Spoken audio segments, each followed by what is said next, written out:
Hello everyone, जैसे कि आप सब जानते हो हम 5 तारीख से 5 जनवरी से स्टार्ट करने वाले mentorship batch. And mentorship batch में जो पहला सब्जेक्ट है वो है हमारा Indian polity. And Indian polity में 12 अक्टूबर 2025 को जो पेपर हुआ था यूपीपीसीएस की तरफ से, उसमें जो जो क्वेश्चंस आए थे उनको एक बार देख लेते हैं। सो जैसे कि आप सब जानते हो ये जो स्क्रीनशॉट है वो है नोट्स देने से पहले का। एंड मैंने आपको वादा किया था कि 150 में से कम क्वेश्चन आए थे 100, और आई कैन प्रॉमिस यू हम धीरे धीरे वीडियोज़ के थ्रू देखेंगे भी। 117 क्वेश्चन फंसे थे हमारे नोट से। नाउ अपार्ट फ्रॉम दिस, इसके अलावा बात करते हैं क्वेश्चन नंबर 1 जो इंडियन पॉलिटी की तरफ से आया था। तो इंडियन पॉलिटी में पहला क्वेश्चन आप देख सकते हो कि जहाँ पर आपको कमेटी ऑफ कॉन्स्टिट्यूएंट असेंबलीज और चेयरमैन ऑफ द कमिटीज़, इन दोनों के बीच में मैचिंग करवानी थी। एंड बहुत बेसिक सा क्वेश्चन है, ईजी सा क्वेश्चन है और बहुत एक्सपेक्टेड लाइन्स पे था। एंड ऑब्वियसली नोट्स में भी था ये, ठीक है। आंसर देख सकते हो, यूनियन कॉन्स्टिट्यूशन कमेटी किसके, जवाहरलाल नेहरू। ड्राफ्टिंग कमेटी की बात करते हैं B R Ambedkar. Rules of procedure committee Rajendra Prasad. And fundamental rights sub committee J B. Kripalani. Now अब थोड़ा गहराई में उतरते हैं। अब अगर आपको पता होगा तो मैंने आपको बताया था राजेंद्र प्रसाद जी जो कि हमारे क्या हैं, प्रेसिडेंट ऑफ इंडिया। प्रेसिडेंट के पास अपनी क्या होगी, कार होगी। एंड कार में क्या होता है, फ्लैग भी लगा होगा, है ना, झंडा लगा होगा इनके कार के आगे। और क्या क्या होगा, इनकी कार में एक स्टीयरिंग होगा नहीं होगा। अगर एक कार है उस कार में क्या होगा, एक स्टीयरिंग होगा। आई एम सॉरी, कार गंदी है, कार गंदी बनाती, बट ठीक है, एक स्टीयरिंग होगा गाड़ी को मोड़ने के लिए। प्लस उसमें पेट्रोल डलेगा तो फाइनेंस की बात आएगी। तो अगर आप ध्यान से देखोगे तो आप पाओगे स्टीयरिंग कमेटी भी Rajendra Prasad ji. Rules of procedure, क्यों, क्योंकि स्टीयरिंग है, गाड़ी को चलाने का एक प्रोसीजर होगा, उस प्रोसीजर की तरह चलेगी गाड़ी, तो राजेंद्र प्रसाद जी। मैंने इस तरीके से आपको याद भी करवाया था। अपार्ट फ्रॉम दिस ये भी मैंने याद करवाया था कि कॉन्स्टिट्यूशन में union constitution committee Jawaharlal Nehru. And इसके अलावा ड्राफ्टिंग कमेटी तो आपको पता ही होगा, बहुत बेसिक सी बात है, अम्बेडकर जी। नाउ आगे आते हैं। Next question Fazal Ali commission से रिलेटेड था। इसके कौन कौन से मेंबर्स थे, KT. Shah, KM. Panikkar, HN. Kunzru, P. Sitaramayya, 4 options थे। इसमें बात करते हैं तो ये भी देखो नोट्स में से, फजल अली कमीशन 1953 में आया। मेंबर्स कौन से थे, Fazal Ali, KM. Panikkar, HN. Kunzru. Supported language as a basis of unity, as a basis, but unity को ज़्यादा प्रेफरेंस दी गई थी, ठीक है। नाउ अपार्ट फ्रॉम दिस तीसरा क्वेश्चन जो बना वो है विच ऑफ द फॉल। अच्छा, हिंदी जो नोट्स है ना वो हिंदी में भी अवेलेबल है यहाँ पर, जस्ट एज अ रेफरेंस, क्योंकि सर्च करना आसान होता है कीबोर्ड पे, इसीलिए मैंने स्क्रीनशॉट्स इंग्लिश के डाले हैं। सेम बिल्कुल डिट्टो ट्रांसलेशन आपको हिंदी में भी मिल जाएगा, ओके। नाउ सो देख लेते हैं। So which of the following words were inserted in preamble by 42nd amendment act. 42वें संविधान संशोधन द्वारा भारतीय संविधान की प्रस्तावना में निम्नलिखित में से कौन सा शब्द जोड़े गए थे, समाजवादी, धर्मनिरपेक्ष, संप्रभुता, गणतंत्र। बहुत इजी सा क्वेश्चन है, ऑब्वियसली एक्सपेक्टेड लाइन पर। सो अमेंडमेंट जो हुआ था 42वें अमेंडमेंट एक्ट से 1976, इसमें सोशलिस्ट, सेकुलर, इंटीग्रिटी जोड़े गए थे, ओके। अच्छा एक बात और, जब हम नोट्स की बात करते हैं ना, तो जो मेंटरशिप बैच में मैंने आपको कहा था कि नोट्स कैसे बनाने हैं वो भी सिखाऊंगा, तो आपको वीडियो मिल जाएगी, ओके। संडे तक वीडियो मिल जाएगी, मंडे से हम स्टार्ट करेंगे, तो मंडे से पहले आपको वीडियो मिल जाएगी कि इन्हीं नोट्स में आप यूपीएससी के लेवल तक का अपडेशंस कैसे कर सकते हो। ये मेरी जिम्मेदारी है, चीज़ों को समझाना, चीज़ों को करवाना आपकी जिम्मेदारी है। 5-6 घंटे जो मैंने आपसे मांगे थे पिछले वीडियो में, उतना मुझे दे देना। नाउ अगला क्वेश्चन देखो, पब्लिक अकाउंट्स कमेटी, ये थोड़ा एवरेज क्वेश्चन है कि which of the following statements are correct. पहला क्या है, पब्लिक अकाउंट कमेटी जो होती है वो अपनी रिपोर्ट लोकसभा को देती है। दूसरा क्या है, पब्लिक अकाउंट कमेटी 15 मेंबर्स को कंसिस्ट करती है जो कि राज्यसभा से होते हैं, ठीक है। अब देखते हैं। सो आपने देखा होगा डिफरेंट चीज़ों के ज़्यादातर क्या है, नोट्स में क्या है, टेबल्स बना के दी गई हैं ताकि आपको अच्छे से याद हो जाए। मैक्सिमम जगह, खासकर हिस्ट्री में तो बहुत ज़्यादा टेबल्स है ताकि अच्छे से इंपॉर्टेंट चीज़ें याद हो जाए। हिस्ट्री के नोट्स डिस्कस करेंगे तब आप देख लेना, ओके। ये रही estimates committee, public accounts committee, committee on public undertaking, ये पब्लिक अकाउंट्स कमेटी। इसमें क्या है, स्ट्रेंथ क्या है, 22 में से 15 + 7 है, ठीक है। 15 लोकसभा के और 7 राज्यसभा के। 1 साल का टेन्योर होता है। जो इलेक्शन होता है वो बोथ हाउसेस से होता है। प्रोपोर्शनल रिप्रेजेंटेशन सिस्टम हो गया, सिंगल ट्रांसफरेबल वोट सिस्टम हो गया। अपोजिशन मेंबर्स होते हैं वो स्पीकर अपॉइंट करते हैं उन्हें, और ये कैग की रिपोर्ट को चेक करते हैं गवर्नमेंट के एक्सपेंडिचर से, ओके, क्लियर। नेक्स्ट क्वेश्चन जो है वो क्या है कि ज्वाइंट सिटिंग जो होती है पार्लियामेंट में कौन से आर्टिकल के तहत होती है, पहली चीज़ पूछी। दूसरी बात क्या पूछ रहा है कि कॉन्स्टिट्यूशनल अमेंडमेंट बिल के लिए हो सकती है नहीं हो सकती, बहुत सीधी सी बात है। संविधान संशोधन विधेयक के पारित करने के लिए हो सकती है, ओके, या फिर कौन से आर्टिकल के तहत होती है, यही पूछा गया, बहुत बेसिक सा।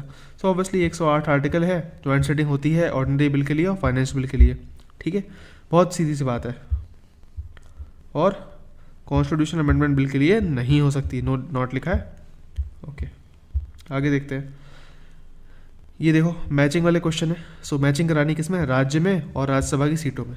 ना देखो ये क्वेश्चन देखो ऐसा है ना, अगर आपने पढ़ा होगा तभी हो पाएगा, ओके, या फिर आपको इक्का दुक्का कोई इसमें से याद हो। अब इसमें से मैं आपको एक चीज़ दिखाता हूँ, जब आपने क्वेश्चंस को थोड़ा एनालाइज किया होगा, पहले क्या होता था ना कि आपको एक भी पता होगा तो आप थोड़ा एलिमिनेट कर दोगे। जैसे ये वाला क्वेश्चन है ना, अगर मान लो आपको इसमें से पता है, इसमें से देख लेते हैं इसका आंसर, मान लो कर्नाटका, ओके, कर्नाटका 12, ठीक है, ये है, तो इसमें से आपको दिख रहा है कि अच्छा इसका आंसर क्या होगा, ओके। सो ये सब चीज़ें हैं, अगर आपको पता है एग्जैक्ट तभी लिख पाओगे, बट ये चीज़ हर जगह नहीं हुई थी इस बार। जो कोडिंग वाले क्वेश्चन थे, जो मैचिंग वाले क्वेश्चन थे, हमेशा क्या होता है इस तरीके से आते हैं, बट ये बहुत रैंडम क्वेश्चन था जो फंस गया। बाकी सारे क्वेश्चन क्या थे, आपको 2 या 3 स्टेटमेंट आनी चाहिए, 2 या 3 कोड आने चाहिए, तभी आप बना पाओगे इसका आंसर, वरना बना नहीं पाओगे इस टाइप के क्वेश्चन से। तो प्लीज़, तो आप देख सकते हो इसका आंसर तो ऑब्वियसली है ही नोट्स में, कोई बड़ी बात नहीं है। इसके अलावा consider the following election reforms in India and arrange them in the, so election में जो जो रिफॉर्म्स हुए उस पर रिलेटेड क्वेश्चन था। अब क्वेश्चन थोड़ा ट्रिकी हो जाता है ये, अगर आप ध्यान से इसे पढ़ोगे ना, तो क्या लिखा हुआ है, मतदाता फोटो पहचान पत्र, फोटो आइडेंटिटी कार्ड। दूसरा क्या देखा है कि इलेक्ट्रॉनिक वोटिंग मशीन EVM। तीसरा क्या है, voter verifiable paper audit trial, ठीक है, और नोटा। अगर आप थोड़ा ध्यान से पढ़ोगे ना, इसकी फुल फॉर्म लिखी हुई है, अगर मैं आपको इसमें लिख के दे दूँ ना VVPAT, तो इस आंसर को करना बहुत आसान हो जाएगा आपके लिए, ठीक है, बट ये चीज़ पकड़ में नहीं आएगी वहाँ पर बैठे बैठे, तो ये चीज़ है, ओके।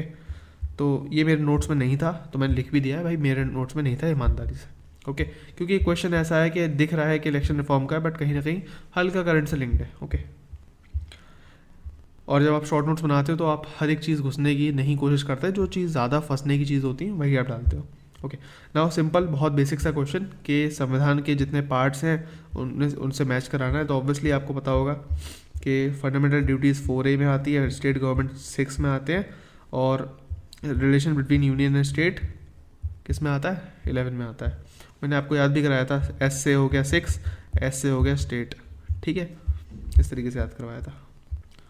फा से हो गया फंडामेंटल ड्यूटीज़, इस तरीके से याद कराया ना, F से, ना F से 5, ओके। ये देखो शेड्यूल मैच करवाए हैं सब्जेक्ट के साथ यहाँ पर, तो जितने भी शेड्यूल्स हैं उनको मैच करवाना है सब्जेक्ट के साथ, इजी है, आप कर लोगे। सो ये नोट्स में भी था, कोई बड़ी बात नहीं है। नाउ म्यूनिसिपैलिटीज़ जो होती हैं, इनके बारे में पूछा गया है कि इनके मेंबर्स की एज क्या है। सो 25 साल, 1/3 जो होते हैं वो वुमेन्स होती हैं क्या, ये होती है, 2 स्टेटमेंट दी हुई है आपकी, तो ऑब्वियसली नोट्स में था वुमेन रिजर्वेशन 1/3 होती है, और साथ ही साथ मिनिमम एज जो है पंचायती मेंबर्स की कितनी है, 21 साल, ठीक है। इसके अलावा बहुत सारे फैक्ट्स भी थे, father of local self government Lord Ripon. So PYQ focused facts की अलग से मैंने प्रॉपर लिस्ट प्रोवाइड की है हर चैप्टर के एंड में, तो वहाँ से आप देख सकते हो। नाउ ये थोड़ा स्टेटमेंट असर्शन रीजनिंग वाला क्वेश्चन है, कथन और तथ्य वाला, कारण वाला, तो देखते हैं। आधुनिक लोकतांत्रिक राज्य में आर्थिक, सामाजिक और राजनीतिक कार्यों हेतु निर्देशक सिद्धांत महत्वपूर्ण है। आर्थिक और सामाजिक लोकतंत्र की स्थापना करना ही निर्देशक सिद्धांतों का मूल उद्देश्य है। Democratic principles are important for economic, social and political functions in modern democratic state.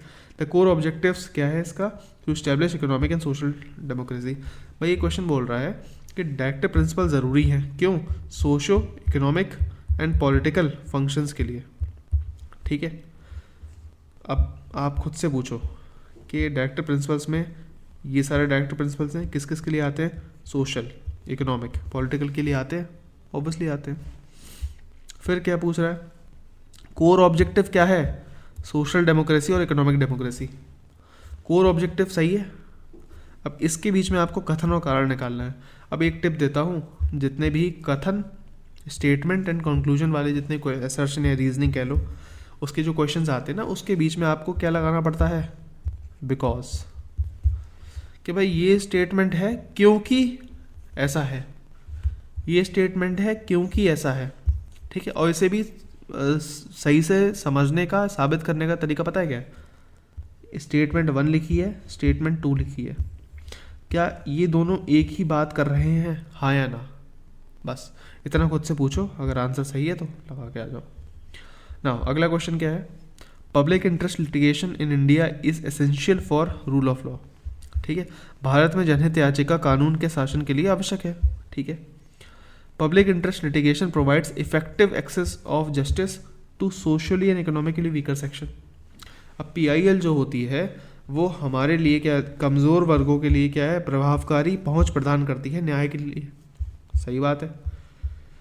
अब देखो, पीआईएल नोट्स में कवर नहीं है, मानता हूँ मैं, नोट्स में मैंने कवर नहीं किया है। क्यों? क्योंकि ऑब्वियसली वहाँ पर क्वेश्चन बहुत रेयर बनेगा, और वो भी नोट्स में प्रोवाइड कर दूँ, वो बहुत मोस्ट इंपॉर्टेंट वाले नोट्स हैं, तो उसमें क्या फ़ायदा है। अब इस टाइप के क्वेश्चंस को सॉल्व करने के लिए सोच के देखो, आपको क्या पता होना चाहिए। एक तो बहुत बेसिक सा आपको रूल ऑफ लॉ पता होना चाहिए, और पीआईएल पता होना चाहिए, और क्या है, रूल ऑफ लॉ कैसे पीआईएल के थ्रू इंश्योर होता है ये पता होना चाहिए। तो खुद से पूछो इसका आंसर कि पीआईएल जो होगी, मतलब मैं जनहित याचिका कर सकता हूँ किसी के लिए भी, क्या वो रूल ऑफ लॉ लेके आएगी? है, समानता के लिए लेके आएगी ऑब्वियसली। एंड पीआईएल जो है वो इफेक्टिव एक्सेस करवाएगी जस्टिस के लिए, और इकोनॉमिक वीकर सेक्शन के लिए न्याय पहुंचवा पाएगी, तो ऑब्वियसली। ठीक है, सो सिंपल इसका आंसर है। Now vice president of India.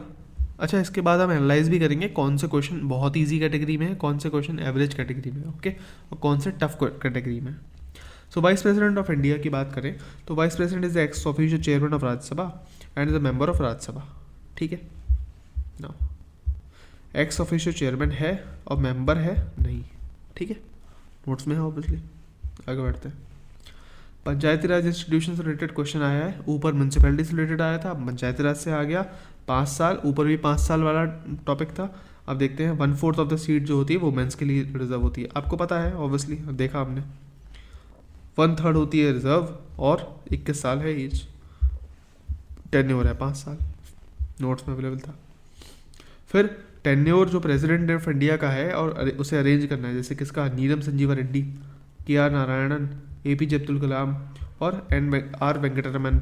ठीक है, सो ऑब्वियसली ये नोट्स में था प्रॉपर अच्छे से, और कई सारी चीज़ें मैंने टिप्स के लिए कहा भी था कि चीज़ों को याद कर लेना। आई होप आपने सही किया होगा, अब तो पता ही लग गया होगा खैर result. So these type of one day exam questions are frequently asked by UPPCS. Better prepare, obviously आपको प्रिपेयर करना पड़ेगा पहले ट्रिक्स के साथ, और ट्रिक्स आपको अलग अलग यूट्यूब चैनल पर मिल जाएगी। आप डालोगे कि भाई प्रेसिडेंट ऑफ इंडिया ट्रिक्स, तो ट्रिक्स बना के दे देगा यूट्यूब पर, है ना, अलग अलग वीडियोस मिल जाएंगी। प्रेसिडेंट, प्राइम मिनिस्टर, यूपी की गवर्नर, सीएम, एटलीस्ट आपको इन चारों को प्रिपेयर करना पड़ेगा chronology wise. Okay, apart from this 8th schedule में कौन सी लैंग्वेज नहीं है, तो मैंने आपको बताया था इंग्लिश नहीं है। मैंने आपको अच्छे से कहा था, मुझे भी याद है कौन कौन सी है कौन सी नहीं है, प्लीज़ देख लेना। ठीक है, सो ऑब्वियसली नोट्स में है नेपाली कब बनी, बोडो डोगरी कब आई। ठीक है, और प्रॉपर इसके क्रोनोलॉजी में मैंने आपको बताया था, करने को याद है।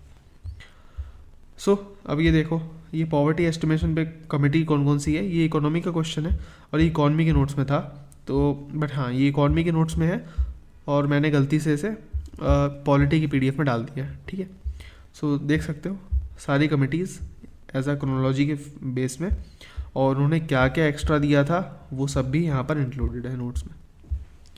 Okay, which are the following financial committee of the parliament of India. Financial committee कौन सी है, तो ऑब्वियसली हमने देखा फाइनेंस कमेटी में पब्लिक अकाउंट कमेटी आ गई, एस्टिमेट्स कमेटी आ गई, कमेटी ऑन पब्लिक अंडरटेक आ गई, ये सब आ गई। इसके अलावा पब्लिक अकाउंट कमेटी में हमने अभी जस्ट क्वेश्चन देखा था कि 15 मेंबर्स होंगे रोज राज्यसभा से, बट नहीं, हमने देखा 22 होते हैं टोटल, 15 + 7, 15 लोकसभा से, 7 राज्यसभा से, इस तरीके से हमने देखा था ऊपर क्वेश्चन अभी। ओके, इसके अलावा 11वें लोकसभा में कौन स्पीकर था, 12वें में कौन स्पीकर था, 14वें में कौन था।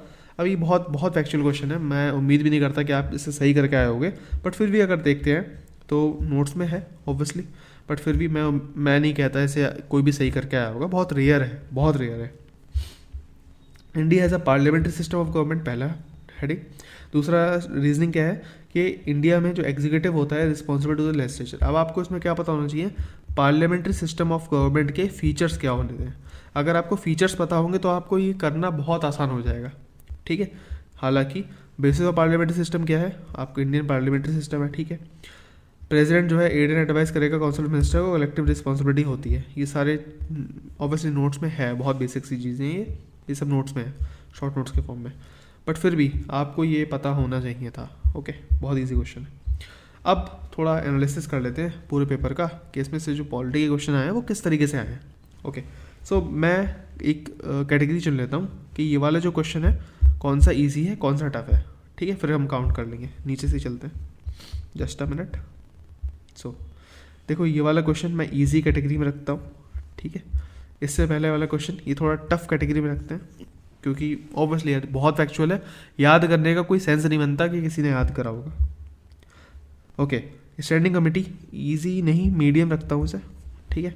इसके अलावा ठीक है, इकॉनमी का क्वेश्चन है, इसे वहीं पर डिस्कस करेंगे, रिलेटेड भी ये इजी क्वेश्चन है, ठीक है, एक्सपेक्टेड है, पहले भी आ चुके हैं इससे रिलेटेड। अब देखो यहाँ पर मैंने ऊपर कहा था आपसे कि प्रेसिडेंट वाइस प्रेसिडेंट इन सब के आपको थोड़ा क्रोनोलॉजी पता होना चाहिए, बट फिर भी इसे मीडियम रखते हैं क्योंकि इतना भी ईजी नहीं है, याद रखना। अब पंचायत वाली क्वेश्चन ईजी हो गया क्योंकि बहुत फ्रिक्वेंट पूछा जाता है वहाँ से। वाइस प्रेसिडेंट का जो पोजीशन है वो कैसी है, ईजी क्वेश्चन है, ठीक है। इसके अलावा PIL के बारे में पूछा गया, थोड़ा कंसेप्चुअल क्वेश्चन है, UPPCS के हिसाब से मैं इसे मीडियम कहता हूँ। UPSC की बात आती तो मैं शायद इसे ईजी कैटेगरी में डाल देता। ऑब्वियसली थोड़ा सही क्वेश्चन है, ईजी क्वेश्चन, DPSP से रिलेटेड। ना बात करते हैं म्यूनसिपैलिटी, अगेन ईजी क्वेश्चन क्योंकि बहुत बहुत ईजी क्वेश्चन है। फिर शेड्यूल्स पे ईजी क्वेश्चन, अगेन पार्ट्स वाला क्वेश्चन है, ईजी क्वेश्चन है। इसके अलावा जो VVPAT और ये सब इलेक्शन रिफॉर्म से रिलेटेड क्वेश्चन था, इसे हम टफ कैटेगरी में डालते हैं। मीडियम से टफ कैटेगरी में डालूंगा, इसे टफ ही डालता हूँ। इसका रीज़न क्या है, रीज़न पता क्या है? द रीज़न ये है कि देखो इस क्वेश्चन में ध्यान से देखोगे 1 2 3 4 लिखा हुआ है क्रोनोलॉजी, जिसने भी कराया। सो क्या सोचा होगा, अगर जस्ट सपोज करो VVPAT पहले आया या नोटा पहले आया, ठीक है, क्या पहले आया? अगर आपने थोड़ा लॉजिकली सोचा होगा और इसे VVPAT नहीं बनाया होगा, तो मैंने ये नोटिस किया था कि ये क्वेश्चन पकड़ में नहीं आएगा और गलत होने के चांसेस ज़्यादा रहते हैं ऐसे क्वेश्चन में, इसलिए हम टफ कैटेगरी में डालते हैं। Plus number of Rajya Sabha seat, भाई ये सपना आ जाना चाहिए था क्या मुझे कि ये होगा, टफ क्वेश्चन है इजली। नाउ की वन लाइनर्स ऑब्वियसली 108 हम देखते हैं, जॉइंट स्टडिंग से रिलेटेड क्वेश्चन है, ईजी क्वेश्चन है क्योंकि पहले भी पूछा जा चुका है। ओके, फिर इंपॉर्टेंट फाइनेंस कमेटीज़ कौन कौन सी हैं, उसमें से भी क्या है क्वेश्चन, ये मैं मीडियम में डालता हूँ। फिर हम बात करते हैं कि प्रीएम्बल में 42nd अमेंडमेंट से क्या ऐड हुआ, इजी क्वेश्चन, ठीक है, बहुत इजी क्वेश्चन है, बार बार पूछा जा चुका है। फजल अली कमीशन, इजी क्वेश्चन है, ठीक है। और फिर बात करते हैं कॉन्स्टिट्यूएंट असेंबली के मेंबर्स, इजी क्वेश्चन। तो अगर आप ध्यान से देखोगे कि इजी क्वेश्चन कितने बने, एक, ठीक है, इसको ब्लैक कर देते हैं, 1 2 3, मीडियम हटाओ, 4, देन 5 6 ईजी हो गए, 7 ईजी हो गए हमारे पास और 8 ईजी हो चुके हैं question. Okay, 9 easy questions, 10 easy questions, okay, apart from this 11 easy questions. Okay, इसके अलावा हम बात करते हैं 12 easy question. So easy questions कितने हो गए हमारे पास, 12 क्वेश्चन। एक बार मीडियम काउंट कर लेते हैं और फिर टफ वाले काउंट कर लेंगे। ओके, मीडियम कितने हो गए, देखो टफ हो गया 1, मीडियम भी 1, ओके, अब मीडियम हो गए 2, टफ 1 हो गया, मीडियम 2, मीडियम 3, ठीक है, टफ 2, मीडियम 3, टफ 3, मीडियम 3, ठीक है, मीडियम 4, ओके, सो मीडियम हो गए 4, टफ हो गए 3। तो अगर आप देखोगे ध्यान से इस पूरे उसको, तो अप्रॉक्सीमेटली 19-20 क्वेश्चन आए हैं। 19 में से 12 क्वेश्चन मैं कह सकता हूँ जो इजी कैटेगरी में है और 7 क्वेश्चन जो है मीडियम से टफ कैटेगरी में है। ओके, डिपेंडिंग ऑन आपकी तैयारी कैसी है। सो मिनिमम 12 क्वेश्चन तो आपको करने ही चाहिए थे। और अच्छा, नोट्स में से कितने फंसे, तो आपने देखा होगा नोट्स में से एक ही क्वेश्चन नहीं था जो फंसा नहीं था। ये तो ऑब्वियसली मैंने काट रखा है, ठीक है,